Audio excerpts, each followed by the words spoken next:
Seguimos no Faladoiro hoxe na compañía de Javier Carnota, de Luís Pérez e de Milagros Otero, falando agora dos cambios no PSDG-PSOE. Dende onte, José Ramón Gómez Besteiro é o novo secretario xeral do partido. Como estaba previsto, os socialistas ratificaron o que dixeron os militantes nas primarias do pasado día 7. Quedábanos por coñecer o equipo que vai acompañar a Besteiro nesa tarefa de dirixir o partido. 28 persoas, entre as que destaca unha muller, Pilar Cancela, da agrupación de Santiago, que vai ser a secretaria de organización, e Valentín González Formoso, alcalde das Pontes, que vai ser responsable de política municipal.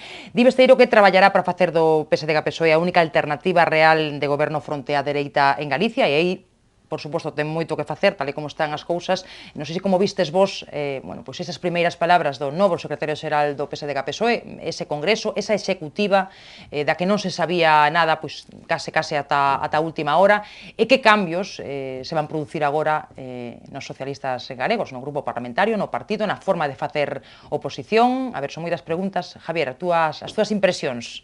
Bueno, a novedade que marcaba este congreso precisamente era o xeito de elección de Besteiro por primarias, non? Impulsadas polo secretario xeral Saínte, por Pachi Vázquez, pero se queredes que vos diga a verdade, despois de todo o que supón ese proceso, que suscitou tamén moitísimo interés, e incluso en Madrid están pensando como xestionarlo a nivel federal e todo isto.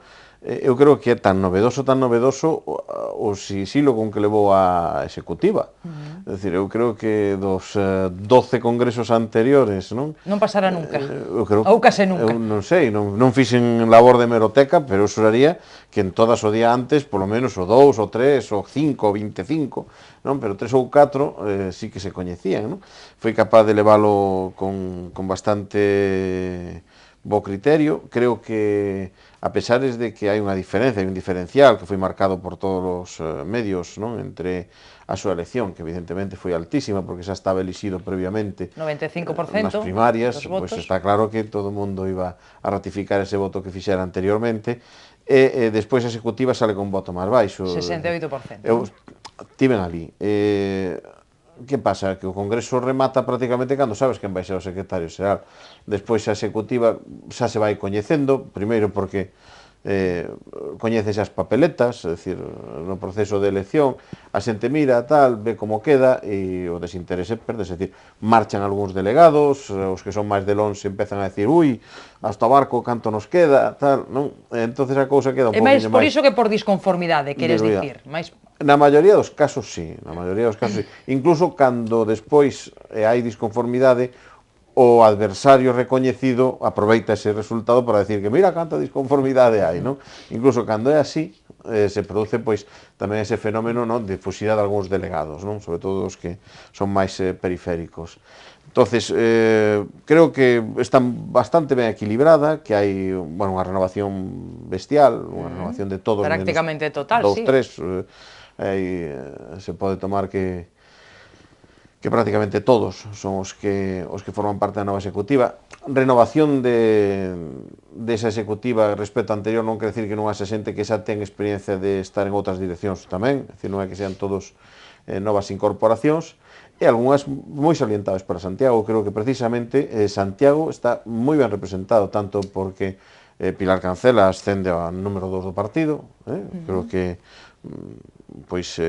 ten unha tarefa moi importante que facer nese volve o PSDG co que remataba Besteiro, pero tamén a figura de Chuspe, de Barreiro, que creo que Xaime Barreiro, habitual do Faladoiro, é unha persona que, ademais de ilustrarnos coa súa presencia no programa, pois ten tamén unha importante labor que facer, porque ten moitísima experiencia tamén no campo político, e ten estado no propio nacemento, basicamente, do que é o propio Partido Socialista de Galicia. E capacidade de diálogo, non? Que supoño que tamén fai falta agora mesmo. A ver, Luís, a túa análise, Pois eu, polas palabras onte de Besteiro, que tampouco foron excesivas, creo, pero eu creo que responde ao que se espera un pouco del, non? É un pouco ese obxectivo doble, primeiro, de unir o partido, e eu creo que o intentou, ou intenta coa formación desta executiva, onde primeiro é renovada, como decía,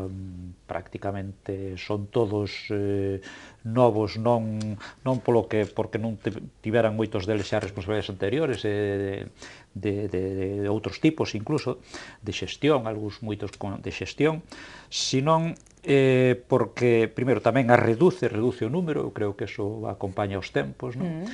E despois porque, aparte de intentar unir deste xeito outra vez o partido, pois vai con vocación de liderar a oposición, que eu creo que eso se necesitaba, de volver coller aí o pulso, e é que lle corresponde ao PSOE esa función. En Galicia lle correspondeu sempre, e agora, incluso tendo maioría, que ten maioría na representación en todas as institucións, no Parlamento, nos concellos, nas deputacións, pois non na estaba exercendo, non se notaba, non?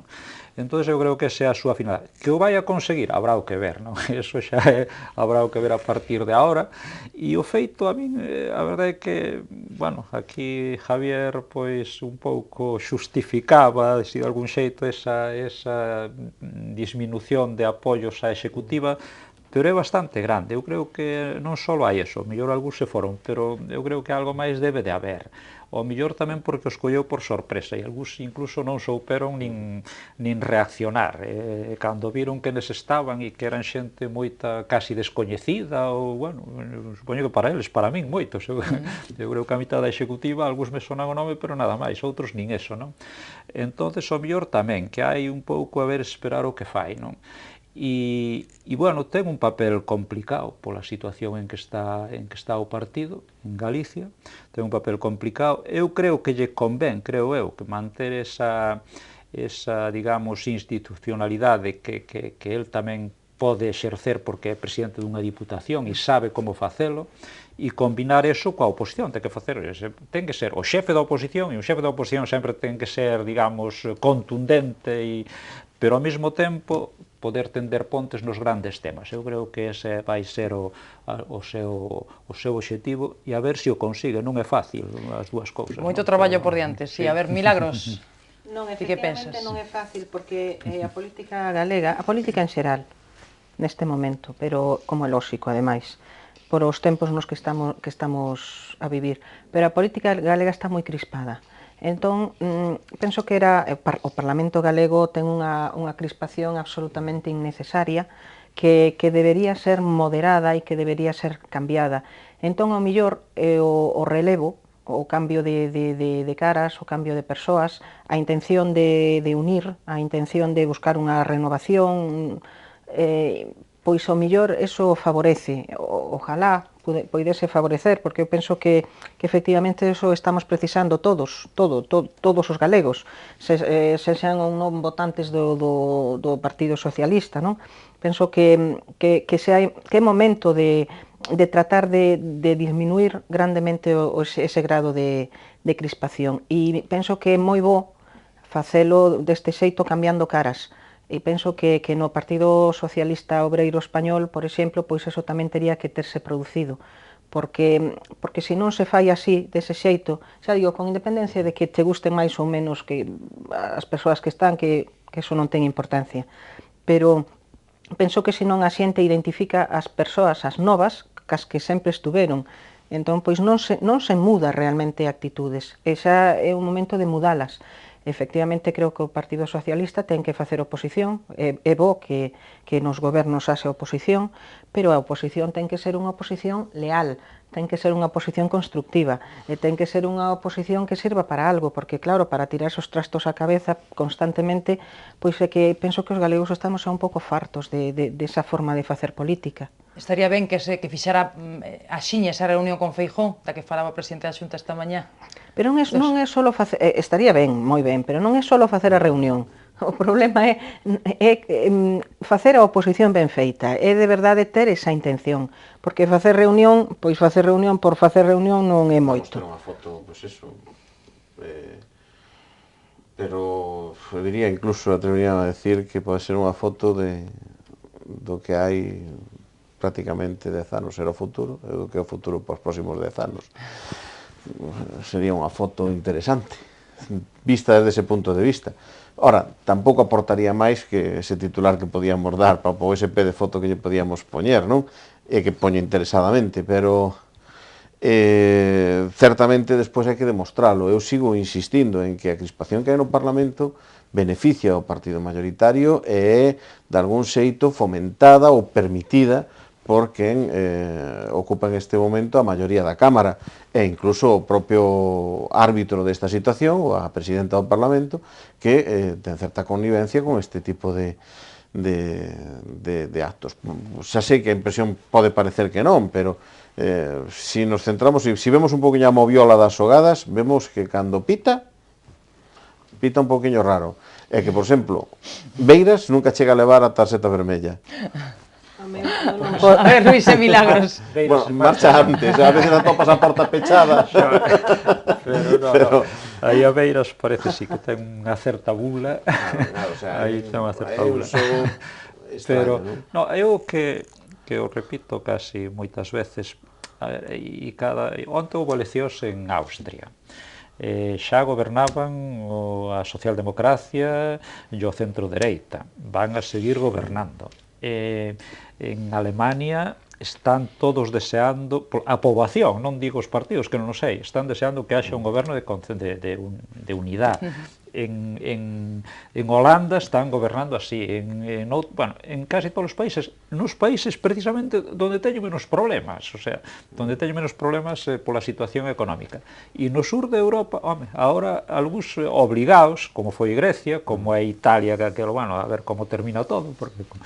Pero, entonces, eu algún día me gustaría que en España houvese esa posibilidad. O mellor non é a corto plazo e o mellor é imposible, non o sei, porque aquí a cultura é completamente distinta de momento. Pero a mí gustaríame que algún día houvese esa opción, que esa fose unha alternativa, porque pode ser que dentro de 4 anos pois ou sea eso ou sea, bueno, el caos, pode ser, non sei se será ou non, pero pode ser. Entón, tamén que esa fose unha opción. Todo é con brevidade, E neste caso eu creo que aquí ao mellor podía empezar por Galicia, non o sei.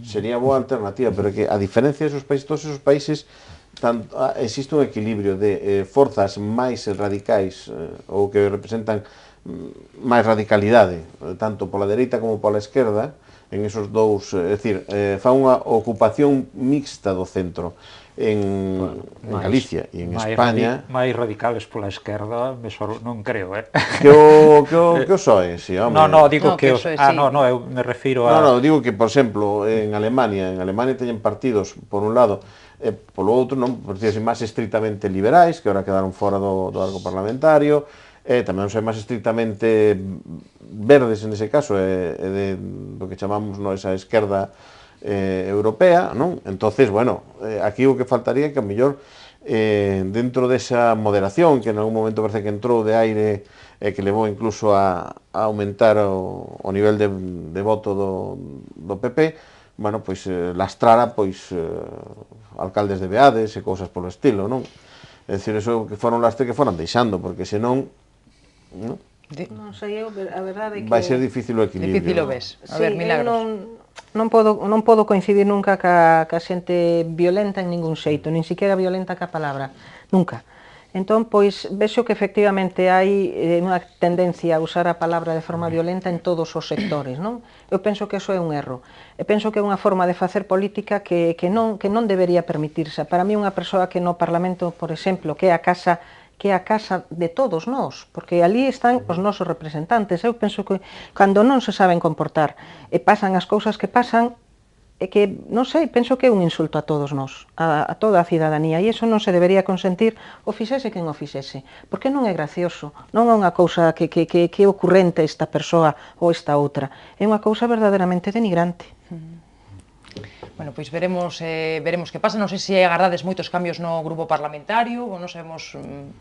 Javier, di que sí. Ti crees que sí? Claro, creo que sí, porque supoño que cambiará o portavoz parlamentario.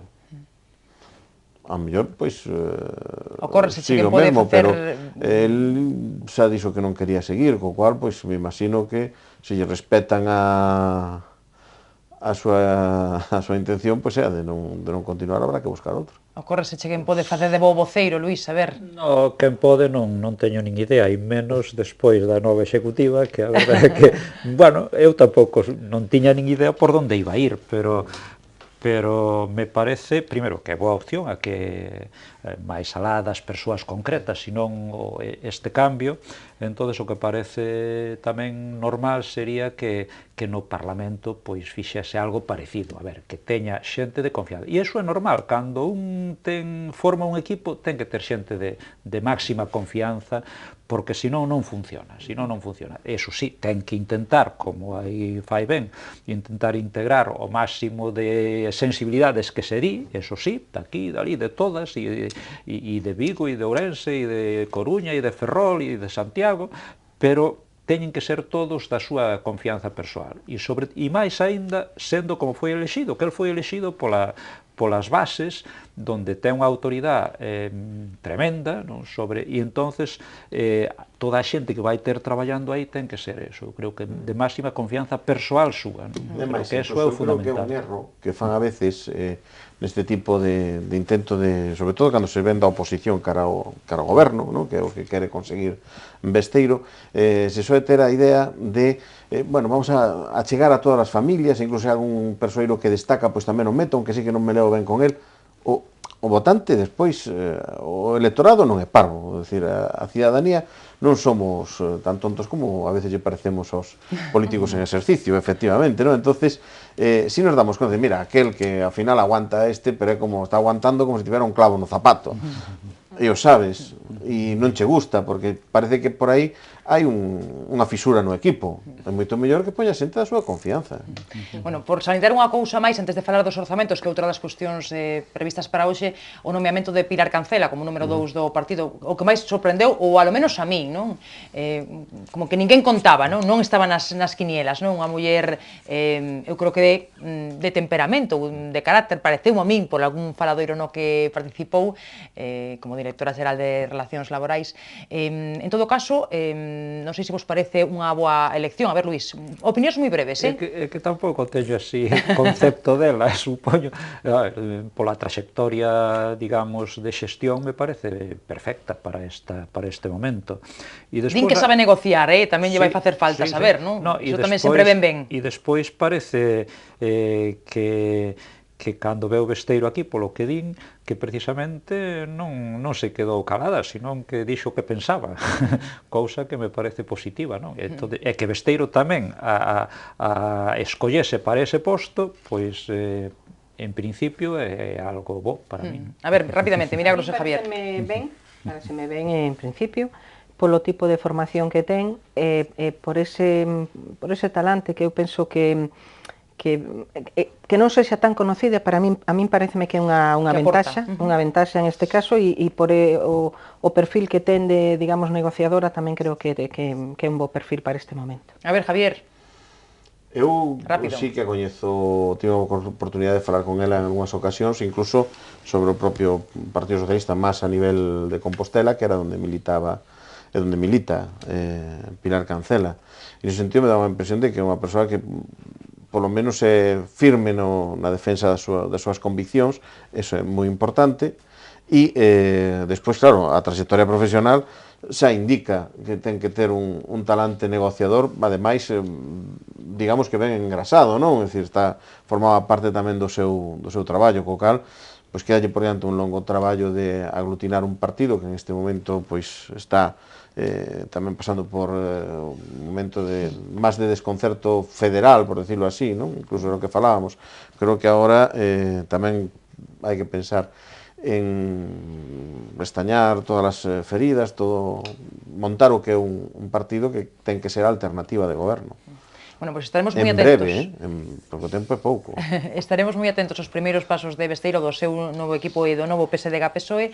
Último asunto do que toca falar, os orzamentos xerais do Estado que se presentaban hoxe, os orzamentos da recuperación económica e para a recuperación económica, así ao menos sei como os presenta o ministro Montoro, por salientar só algúns datos, as pensións subirán un 0,25%, o mínimo permitido, a débeda pública rozará o 100% do PIB, rebasará o billón de euros, baixa o orzamento en sanidade, sube en educación, a asignación ao rei baixa un 2%, conxelación de salarios pro presidente do goberno e os ministros, bueno, son só algúns datos por poñer algún enriba da mesa. Sei que pronto, non? Acabamos de coñecelos e é moito pedir pois unha valoración, pero sí unha primeira aproximación, non? Os titulares que podemos sacar destes orzamentos. A ver, Luís, despois de ver un pouco como se desglosan, que che parecen? Da recuperación, eu diría de intentar o inicio da recuperación. O inicio da recuperación. Bueno, e en este sentido, eu creo que se precisa así, pois sí, porque hai un incremento no global do presuposto, é un 2,66, non é moito, pero bueno, algo é acostumbrados a que sempre houbera reducción noutros anos. E despois hai algúns elementos que son interesantes. Por exemplo, se fala, bueno, que as pensións levan, como é lóxico, a maior parte, 36 de cada 100 euros é para pensións, as pensións suben o 0,25% a nivel individual, digamos, pero no global suben case un 5%, o sea, o gasto en pensións vai subir case un 5%. Despois, e a segunda, tamén é positivo, que a débeda que é o segundo apartado con 48.000 millóns, no, 45, que baixa casi un 5%, isto tamén é un bon síntoma pensando na recuperación, máis que o mellor os outros datos, sino porque iso quere decir que debemos máis, porque aumentou a débeda global, pero pagamos menos de intereses, porque se paga menos, a prima de risco está baixando, e iso indica unha boa dirección. E, bueno, e último, a ver. Solo facer unha referencia a Galicia, non sei se falamos despois. Galicia... Non temos tempo, pero bueno, Galicia leva tamén un bo petisco de fomento, non? Sí, porque prácticamente o que é o do Estado en Galicia son investimentos, en infraestructuras, e nese sentido pois hai un incremento de un 4% sobre o ano pasado, pero máis que eso, eu creo que o que importa é que se mantén unha cifra importante, e iso quere dicir que o goberno aquí, e noutras tamén, non só en Galicia, pero en Galicia pois se mantén o seu compromiso e a súa decisión de rematar coas infraestructuras que están en marcha, a do tren e algunhas autovías, pero fundamentalmente a do tren, ou sea que xa se decidiu ano pasado, pero eso non ten marcha atrás. Pode haber un ano máis ou menos, pero con estas cantidades que se están dedicando cada ano, eu non sei se algo terá que ver Ana Pastor, supoño que algo así, non? Bueno, imaginamos que sí, non? Como no seu momento José Blanco, imaginamos. A ver, Milagros e Javier, a vosa bueno, pois eu, análise, sinceramente,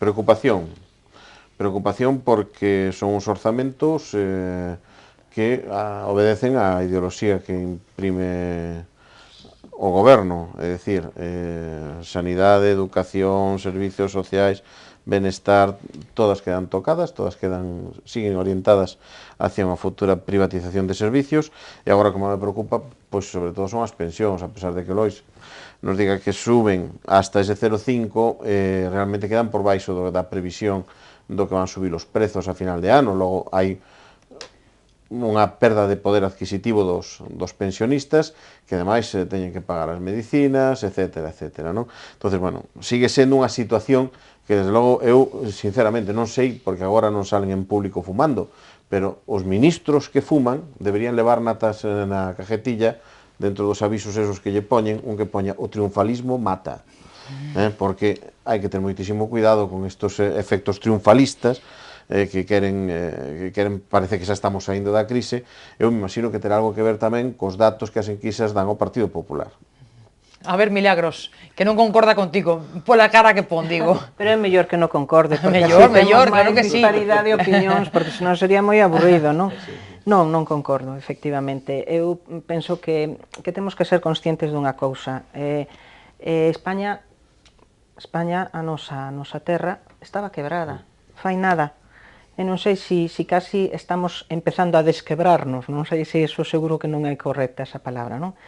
E claro, como a calquera familia, eu non entendo desos grandes números, nunca entendín, a verdade, sigo sin entender, eu non entendo de centos de millóns de euros, nin de cousas desas que sei que son cantidades moi grandes, son moi pequenas, pero non son capaz de representalas na miña cabeza, pero que sí son capaz de representar é a economía de cada un de nós. E claro que a todos nos gustaría ter máis de todo, e claro que a todos nos gustaría poder ter un investimento maior en unhas cousas, en outras, pero é que España estaba quebrada, entón, é que hai que repartir co que se ten. Entón, penso que o goberno é lógico que lle dé ao país, primeiro, uns orzamentos que obedezan a súa ideoloxía, e que só faltaría que non fose así, e que penso que senón, os seus votantes lle dirían, pero vostede como está facendo uns orzamentos en contra da ideoloxía que nós temos votado mayoritariamente, non? Pero, bueno, non só eso, senón que ademais é dicirlle, de todos xeitos, fai un ano, ou fai 2 anos, ou fai o que sexa, realmente mira como estábamos, e mira como estamos agora, que nos gustaría ter maiores investimentos en todo, eu me encantaría, e que a mí non me tivesen reducido o salario o 20% que me reduciron, me encantaría, e que non me conselaran, me encantaría máis, e que me diesen de todo, me encantaría moito máis, pero que temos que saber, como nas familias, que estamos pasando un momento malo, e como estamos pasando un momento malo, hai menos de todo. E penso que o goberno non é que sea especialmente triunfalista. Eu non vin xamais ao presidente do goberno Rajoy non é unha persona triunfalista, mas é unha persona bastante moderada. O que sucede é que tamén ten que dar ao seu povo un pouco de inxección de ánimo, porque senón...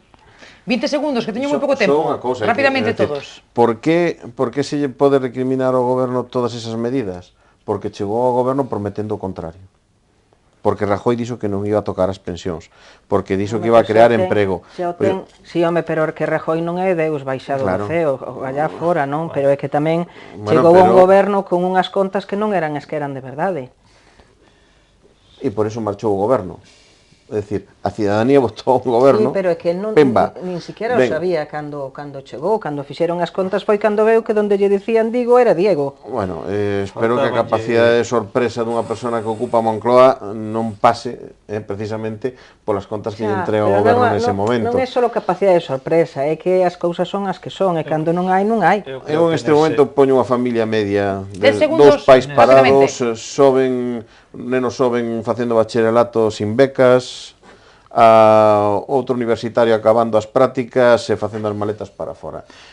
Pode ser perfectamente tamén un retrato da xente a que non lle gusta estes presupostos. A min tampouco me gustan, pero penso que son os mellores dos posibles. A ver, Luís, eu creo que falamos, incluso eso está se denunciando, incluso xa pola oposición, que os impostos son moi altos, a única forma a corto plazo, a largo plazo podense buscar outras vías para aumentar a recaudación, pero a corto plazo só é vía impostos. Entonces eu creo que aí xa chegamos ao tope incluso.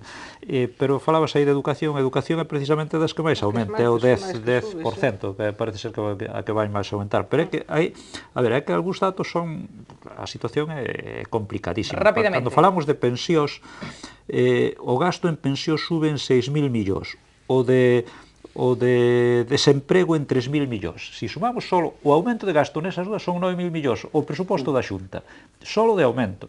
O sea que, que pequeno é o presuposto da Xunta. Claro, a situación do país é tremenda, é tremenda. E entonces, pois, bueno, eu creo que dentro do mal que estamos, hai unha luz, eu eso creo, non porque o diga Rajoy nin o goberno, que además eu creo que eso coincide, que isto normalmente é bastante prudente, sempre foi, pero é que todos os organismos internacionais o están dicindo.